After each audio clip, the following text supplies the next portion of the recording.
I guess like a good start off point is, did you watch last night? Did you enjoy the show? Very happy for Catherine and Eugene. I thought that was really great. You know, it's always nice to see good things happen to people you know. Yeah, especially since, this was the little show that could, it started out in Canada, and it was Dan, who was, Eugene's son, of course, and Dad, will you go on board with me for this? And he did, and look what happened. It turned into this, I think it's like, what, 6 seasons or something like that? I think they wrapped with season 6, yeah. Yeah, so I think it's pretty great. And Catherine, too, who is just a, bloody genius. Yeah, it was interesting.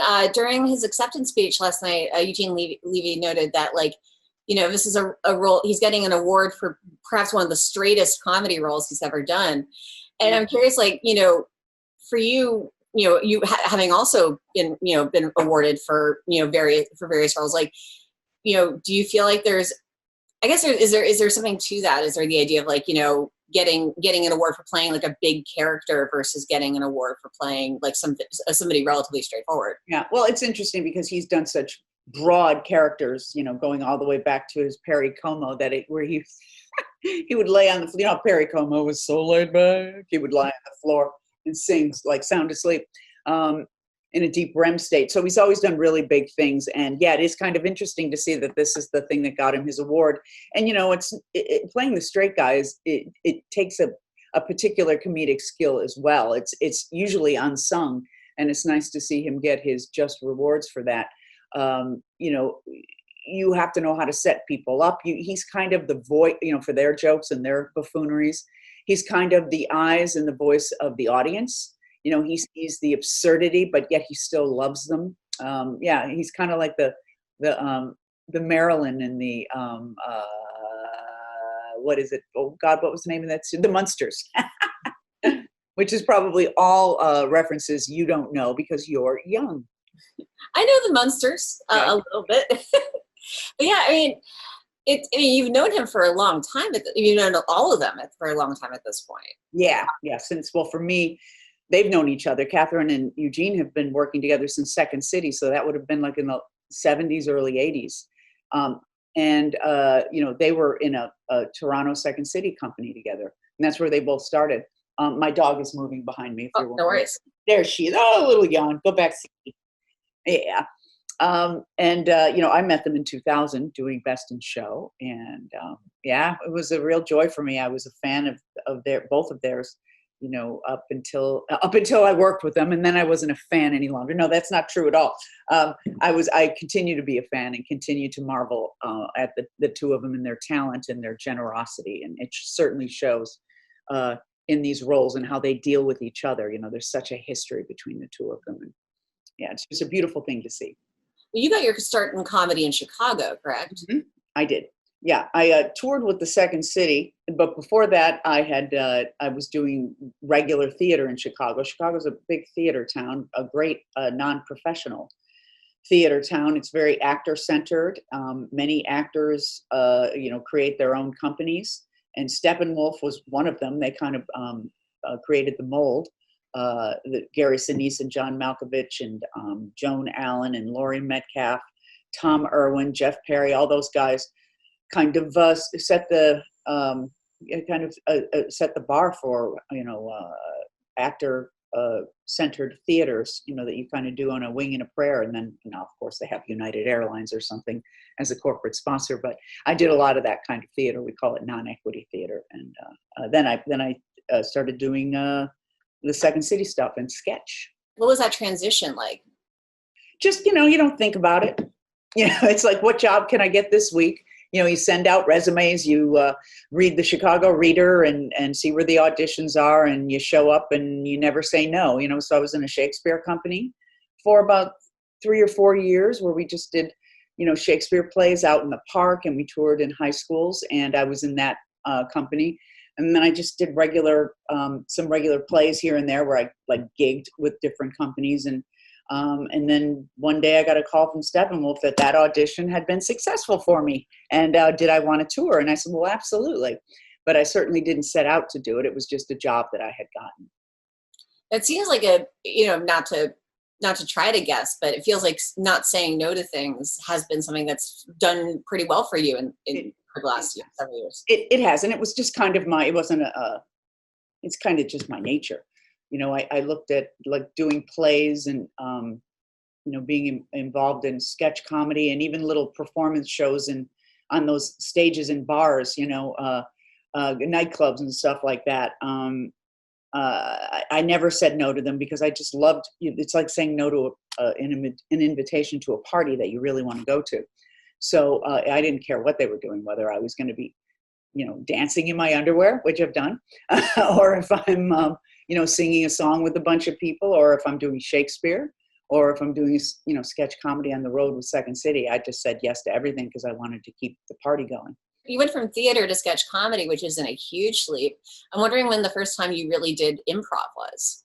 Second City has an improv set at the end of each show, and the shows that are created at Second City are created through improv. And I was in the touring company, so I did set scenes. So it was sketch comedy really that I went to, and I enjoyed it immensely. I loved doing the touring company show because I got to do about 7 or 8, sometimes 10 characters in a show.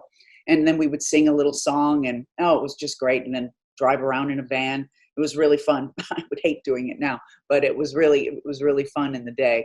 And then the improv thing for me started with the Christopher Guest movies. And it's you want me to keep talking about that? Yeah, no, that's literally what I was hoping to get into. Oh, good. Because I'm like on my 4th cup of coffee. You're doing great. I'm a little caffeinated. The Christopher Guest movies, there are 100% improvised. The dialogue, he gives you a script that has no dialogue, but it's just scenes, a breakdown of a story, a kind of a narrative, if you will. And so we go off on our own and we develop the character. It gives us some really great background, and then we take it from there. 3 or 4 months later, we show up to shoot. There's no rehearsal. Sometimes we talk to our scene partners. Sometimes we don't. Like I talked to Jennifer Coolidge a lot. John Michael Higgins and I didn't talk much. And Fred Willard and I didn't talk at all. We just kind of showed up. So you pack heavy, as John Michael Higgins used to say, is that you've got your character so developed that you can improvise it. It's like a jazz pianist learns his scales first before he can improvise. So that's what we do. We do all that, that technical work, that ABC work, like who is my character? What does she think about this? How does she sound? What does she look like? And Chris supports you every step of the way. You're not checking in with him, but he sends the wardrobe person to you. He sends the set person to you and says, what would your house look like? What do you think you wear? So you get to make all of those decisions. And then he just sets up the camera and he rolls. And he rolls and he rolls and he rolls. And sometimes you think, I don't have another thing to say. And you hear the camera going, still buzzing. So you just keep going. And then he stops the camera and he moves it in a little bit. And he'll say, I like this part. We don't need to do that part again. Don't do that, but maybe do this. That's as much of a direction that he gives us. And then the camera keeps coming in until it's close-ups. And then it takes pictures of our gestures, like our hands and stuff, and we're done and we move on. And it's very fast. So it's a different kind of improv than Second City, which is a more masculine kind of an improv. It's like, let's get to a joke. We got to get a joke here. Whereas the Christopher Guest stuff, we meander. It's more of a feminine kind of a thing, and kind of go in and out of different things. And we don't try to make jokes, because Chris would, if he heard you try to make a joke, he probably wouldn't work in that in one of his movies again. That's interesting. I mean, so how does that differ from what Judd Apatow does, for example? Judd basically does that too. But he has a script, a usually really tight, really funny script with dialogue. And then, when I was doing 40-Year-Old Virgin, he would say, okay, now just forget the script and, just do that scene again and forget the script. Or he came over and he would whisper something in my ear and he would give me the best line in the world. And sometimes he'd throw you into a scene that, you weren't scripted in. And he'd just say, you're kind of like, it's like playing basketball and you're sitting on the bench, and he'll say, get in there. And get on the court and play. Can you remember a scene like that in the 40-Year-Old Virgin? He whispered in my ear the scene where I was propositioning Steve Carell to allow me to break his cherry, if you will. He whispered to me, he said, tell him that, offer him to be his fuck buddy. So that turned into a really funny kind of, a memorable line, if you will. What about a scene where you got kind of thrown in to play with the ensemble? Let's see, when did anything in the tech store? There's a scene where we're all sitting around watching someone's wife is pregnant or something, and we're looking at her sonogram, and he threw me into that. That cast of, when you look back on it today, is like, oh wow, so how many people are now movie stars? Nice. I mean, what was it like working with them at that time? Well, I bet it's the same as working with them now too. Everybody was very down to earth and really best joke wins and trying to make each other look good and having a lot of fun. So I think it was Seth Rogen's first movie. And he was great, and I bet he's still great. He's a wonderful guy. Paul Rudd had done a bunch of movies, but not, he had done Anchorman. He was wonderful and was such a nice guy. And I ended up working with him again on Role Models and Romy Mallow. And he was, it was right at the time that he was about to do Weeds. And of course, Steve Carell, he had just come off the pilot for The Office when we got that movie. So that was before him. And his movie career his big movie career was, just starting at that time. I mean, in general, it feels like comedy has become a really welcoming world for you. And, for you, and which is not necessarily something, I don't want to say it's not something a lot of women can say, but, working in comedy is different sometimes for women than it is for men. But well, I think, it's just the nature of our patriarchal society, I guess. But I think it surely finds its way into the comedy world, especially in the stand-up comedy world. I mean, there are some really hilarious women out there, and they're I don't know, it's still very much a guy's game. And what I love about everybody I work with, all the guys I've worked with on comedies, they're just like the nicest people in the world, And I guess I don't personally feel that I've been excluded. But you drive up and down Sunset Boulevard and you look at the posters for upcoming television shows and movies, and it's so many men, so many men. So they're, we're not represented as the 51% of the population that we are. Yeah. That actually reminds me that there's a project that I think was talked about a year ago where it was a collaboration between you and Cyndi Lauper. Mm-hmm. Is that still kind of in the works? Mm-hmm. Yeah, well, COVID stopped everything. Right. It was supposed to be we were thinking we would start in the spring. But it's still happening. And we have, it still has to be approved and blah, blah, blah. It's Netflix, so I can't say what it is yet. I don't even know when we'd start, but I think I think they're looking at the new year, if indeed, the powers that be at Netflix say, yes, it's a green light. But right now it's, they're writing and it's happening. It's like a trio of women? It'll be four. So it'll be 4 women of a certain age. They're mid 50s to mid 60s, and I'm right there, kind of in the middle. No, I think I'm toward the older, and so it's about women who kind of, traditionally, historically, are kind of pushed to the side, and these women are looking at their maybe 3rd or 4th act in life, and looking at that going forward together as friends. Right. So it's really funny. I know I'm not going to get any probably casting scoops out of you, but I don't have any. I don't know who else. Yeah, well, I guess the question is, especially thinking about a show where theoretically you could go on for several seasons. Yeah. What kind of women would you hope to find? Like, what, you don't have to name names, but like, what kind of types do you feel like would be fun to bring into the mix? Oh gosh, I think it's just a grand opportunity for, women of my age and a little younger and a little older to have, kind of tell our stories and the funny things that happen to us. And I think there would be a great audience for that. It will be diverse for sure. Mm-hmm. It's not going to be all lily white, even though Cyndi and I are pretty lily white. It's going to be, I can't say any more about it, but the world in which we live, there's all sorts of people, all colors, all genders, all I can't say anymore, but it's going to be chock full, and people will see themselves in our show represented. I mean, I'm glad you're excited for it. Oh, yeah. Can you say if it's multi-cam or single cam? I think it'll be single cam. I think. Okay, cool. It's funny. I was looking, again, prepping for this. I was looking through your resume and coming across like all these great multi-camera sitcoms that you did get to work on. Yeah. Like, I actually just happened to be rewatching News Radio, and oh wow, yeah, I did an episode of that. Yeah, I remember my name. It was Carol. Yeah, I think Stephen Root says it a bunch of times. Yeah, Carol. Yeah, I played his secretary. Yeah. I mean, is it a situation, especially having like spent so much time doing like guest star appearances? Do you find yourself like, at the at an Emmys party and running into someone that you did like, one episode with in 1996? And yes, I do. Like that's how I approached Dave Foley. I said, hey, do you remember me? And he said, yeah, I do. And who else? I was on Party of Five. And I ran into both of those guys whose names escape me now because I'm more famous. No, I can't remember their names.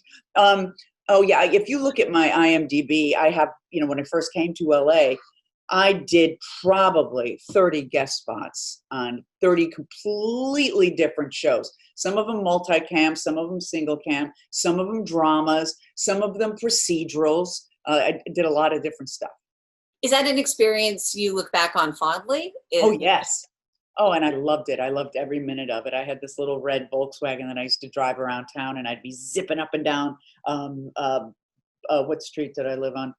Beechwood Canyon, and going to auditions and doing sketch comedy at the Tamarind Theater there on Franklin with my friends from Chicago. And I had a very full, fast-paced life. It was really, really a good time. I was a very happy person. It seems like a situation where it's like it'd be almost impossible to get bored.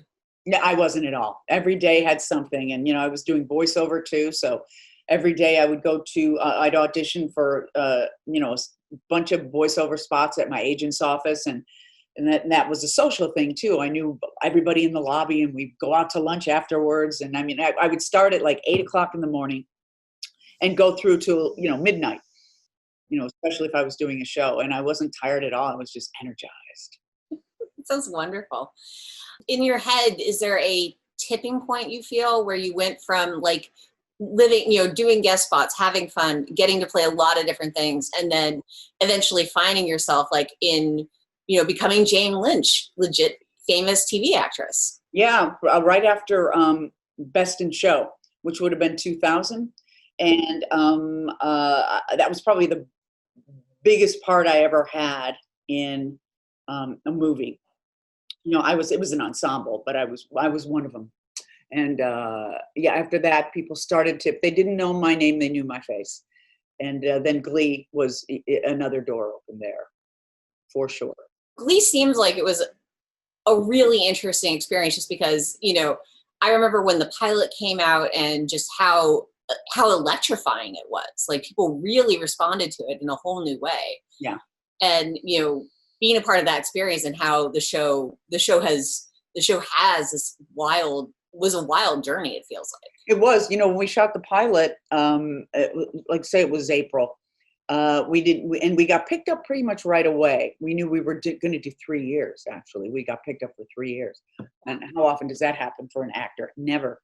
And in between the airing of the pilot and the beginning of our first episode, shooting that in the fall, just in that 3-4 months, it became like a phenomenon. I think it might be pointed to as the first show that social media actually elevated to a level that had never been seen before. So the buzz around it was just amazing, and people rewatching the pilot, and the anticipation for the first season was just really off the charts. And we did a lot of promotion. We did a lot of promotion around in the States, and then we went to Australia. From what I understand, one of every 3 televisions or one of every 2 televisions was tuned to the Glee pilot on the night it aired. So that was a pretty amazing thing.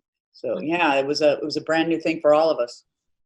Yeah, I mean, essentially having come from like doing a lot of guest work, that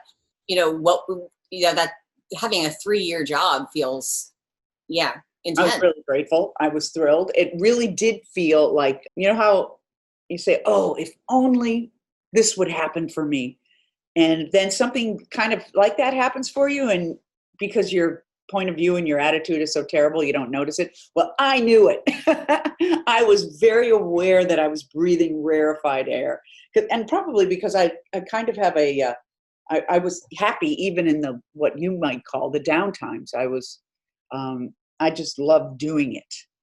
I mean, there was a part of me that was like, oh, when am I going to quote unquote make it? But it wasn't a big part of me, and it didn't torture me, and I didn't suffer over it. So when this, the 3-year, not possibility, but certainty happened, I was just blown away and so grateful and so happy.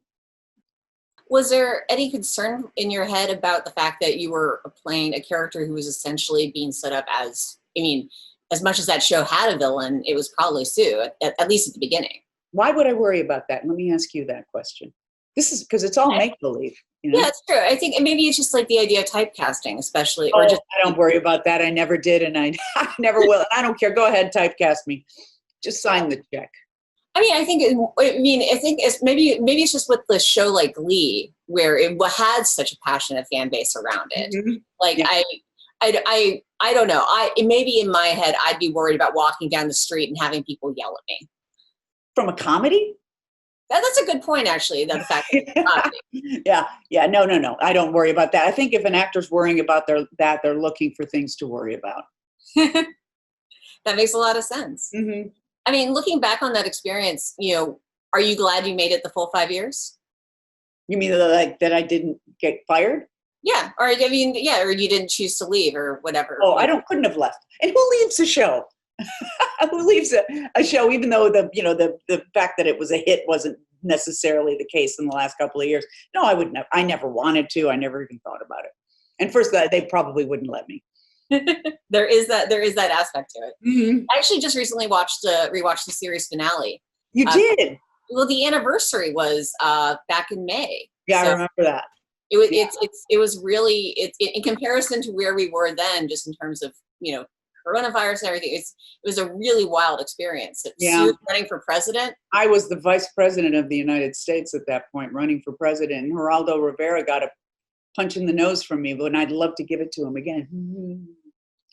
I mean, I think I guess like looking back, filming that then versus now where we are, like, what was it like? What has it been like thinking about that? Well, it's funny because in time is a funky thing. It feels like we did it just yesterday, mm-hmm. and it was 10 years ago, and it was a different world. I mean, it was a different world 3 years ago. We've we're in a place, aren't we? Yeah. I want to ask about hosting, because it seems like something that you've really taken to. And first off, what is it that you really enjoy about it? I'm kind of a caretaker. I like taking care of people, especially people that I can dismiss at the end of the hour and never have to see again, and not to have an ongoing relationship with. I love to throw parties. I don't necessarily like to go to parties, but I like to throw them. I like to create an environment where people can have fun. And that's what led me to doing Hollywood Game Night and enjoying it. And so when this opportunity to host the Weakest Link came, I was just thrilled to do it. First of all, it's one game that takes place over an entire hour, as opposed to what I would do on Hollywood Game Night, like sometimes 7 or 8 different games. So it's one game, and it has an arc, and it's very dramatic, and the reference level of the questions are up there. You can't be a dum-dum, and it's a little higher than People Magazine, a lot higher than People Magazine. So we got a lot of these really smart people coming in and answering these really significant trivia questions. And so that was just such a real draw to me. And even though I kind of am Sue Sylvester with them, I can be kind of harsh with them and say mean things to them. We all know that deep down inside I care, because I do. Every game I care for everybody, and I want to keep the moving pieces where I'm in control, where I'm steering the ship, so they can just relax and dig into the deep recesses of their minds to pull out that answer. I need to wrap up with you, unfortunately. We just started. I know, right? But this is such a random thing, but in prepping for this, looking back over your career, I ended up rewatching The Fugitive. Oh my gosh, yes. It seems like a fun character you got to play. I noticed like the lab coat, you had some buttons on it that you got to stylize. Right. I didn't do that. I didn't choose those buttons. Oh, that was the wardrobe? Yeah, in fact, I was a little, and I didn't have enough power, at least I didn't think so, to say whether I wanted them or not. And I kind of resented that the wardrobe person piled me up with those. That's fascinating. Yeah. I mean, my real question is, what is it like to have Harrison Ford stare into your eyes and smile and say, "You beauty"? Oh, the best. The best. I was just a theater actor in Chicago, and I don't know how I got this part. I didn't audition for it. I knew the director, Andy Davis's assistant, and somehow I got, and they paid me $8,000, and that, it's not bad. It's a lot, much more than I was making then. And I don't know how I got it, but showing up and the first day and meeting him, it was such a big deal for me. It was the first big star I had ever met, and he was wonderful to me. He was so lovely to me, gave me some great tips, and and we had to work out a scene together because he didn't like the writing of it. He said it doesn't feel organic, and so we went into his trailer and we shared an umbrella, and we worked the dialogue out for that. And so, yeah, when he called me Butte, that was a pretty big thing. Yeah. Wonderful. I blush. Thank you again so much. Sure. Can't wait to watch The Weakest Link. I'm sure it's going to be so much fun. It is going to be fun. Thank you. Yeah, and we need fun right now. We do. Exactly. All right. Well, take care and have a lovely rest of your day. Thank you so much. Same to you. And thank you for inviting me.